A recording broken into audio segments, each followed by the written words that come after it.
কয়েকটা কথা বলি। একটা হচ্ছে কি, আমিনুল যেটা বললো যে আমাদের এখানে সন্দেহ করে ট্যাগ দেওয়া হয়।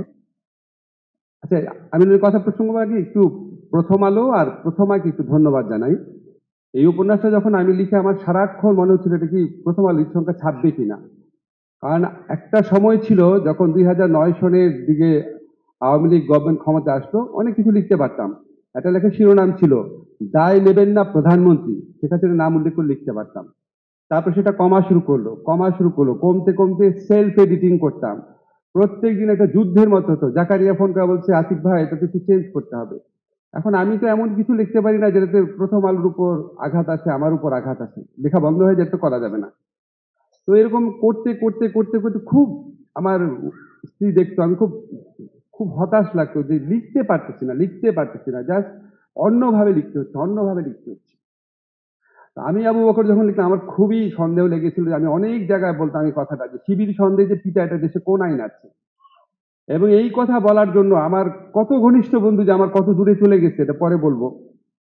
তো এটা ছাপবে কিনা সন্দেহ ছিল, তো আমি খুব টেনশনে ছিলাম। সেপেতে দু একটা শব্দ কিছু কয়েকটা জিনিস চেঞ্জ করতে হয়েছে।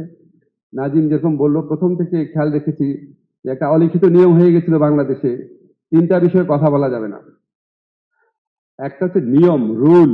একটা হচ্ছে শেখ হাসিনা সম্পর্কে, আর হচ্ছে ভারত সম্পর্কে, আর তৃতীয়টা বললাম না, খুব বিতর্কিত। এই তিনটা ব্যাপারে কথা বলা যাবে না। তৃতীয়টা বলতেই পারলাম না, চিন্তা করেন। আচ্ছা, যাই হোক, এখন অনেক কিছু চিন্তা করে লিখতাম না, তারপর গল্পটা ছাপা হলো। ছাপা হওয়ার পর আমার ইন্টেনশন ছিল যে আমি পুরা ডোজটা ওখানে দিব না, জাস্ট অল্প অল্প লিখেছিলাম। বই করার সময় আমি সম্পূর্ণ ফ্রিডম নিয়ে লিখেছি, এবং আমি খুব কৃতজ্ঞ প্রথমার প্রতি। তবে আমার মনে আছে, আমাকে আলতাফ এখানে আছেন, আলতাফ আমার বললো কি, আপনি কি বই মেলায় যাবেন? আমি বললাম কেন? বলে আমাদের কেন জানি মনে হচ্ছে এই বইটা পড়ে স্টলের উপর অ্যাটাকও হইতে পারে। আসলে ভয় পেয়েছিল যে এই বইটা পড়ে ছাত্রলীগ তাদের অ্যাটাকও করতে পারে বইটা পড়ে। তো আমারও একটু একটু ভয় ছিল। আমাকে যখন সাহসী ভাবা হয়, আমি আসলে এত সাহসী না। আমার মধ্যে বিবেক বোধ প্রচন্ড স্ট্রং, এই জন্য সাহস না থাকলেও লিখে ফেলি। আর তারপর অনেক দিন হয়েছে বইমেলাতে দোয়া পড়তে পড়তে গেছি যে কোনো খারাপ ঘটনা যেন না ঘটে। যাই হোক, এখন আমি একটু ইয়ের প্রসঙ্গে আসি। যে আমাকে আমিনুল বলল কি, যেটা সন্দেহ করে ট্যাগ দেওয়া হইতো না রে ভাই, জেনে বুঝে ট্যাগ দেওয়া হইতো। আমি ইউনিভার্সিটিতে আছি 35 বছর যাবত, জেনে বুঝে, জানে এই ছেলেটা শিবির না, জানে এই ছেলেটা ছাত্রদল না, তার ল্যাপটপটা নেওয়ার জন্য করা হইতো, বিনোদন হিসাবে করা হইতো, নিজে আরো বড় লিডার হওয়ার জন্য করা হইতো, যা ইচ্ছা যে কোনো কারণে করা হতো, কোনো সন্দেহ না, নিশ্চিতভাবে জানতো শিবির না, তারপর করা হতো। সন্দেহ কোনো ব্যাপার না। এবং এই ব্যাধি, এই 15 বছরের এই সমস্ত ব্যাধি থেকে আমরা এখনো মুক্ত হই নাই। সেকেন্ড কথা হচ্ছে কৌশল। এটা আমার একটা ইয়ে আছে, এটা সত্যি কথা। আমি অনেক আগের থেকে লিখি। আমি ইউনিভার্সিটি থার্ড ইয়ারে যখন পড়ি, তখন আমি বিচিত্রা কাভার স্টোরি লিখতাম।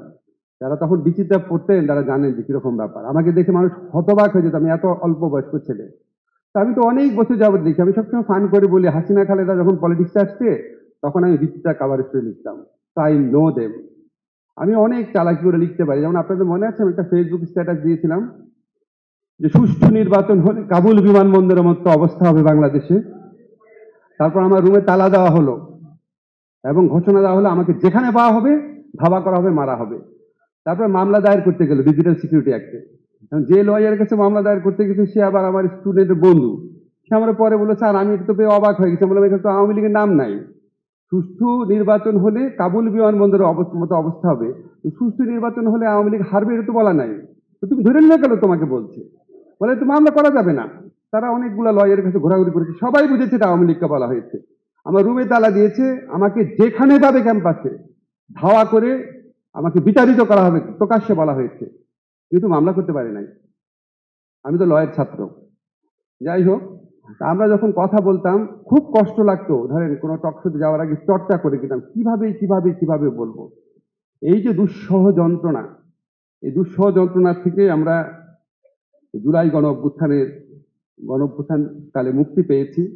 মনে হয় এই ছেলেগুলো আমাদেরকে মানে কি দিয়ে গেল, যারা জীবনটা দিয়ে গেল, যারা বেঁচে আছে তাদের থেকে তো আমরা অনেক কিছু পূজা করি, অনেক কিছু বলি, কিন্তু যারা মরে গেছে তাদের মৃত্যুর বিনিময়ে আমাদের কি একটা অসীম একটা ফ্রিডমটা দিয়ে গেল। এটা মনে হয়, এটা এটা আমার বলা প্রয়োজন।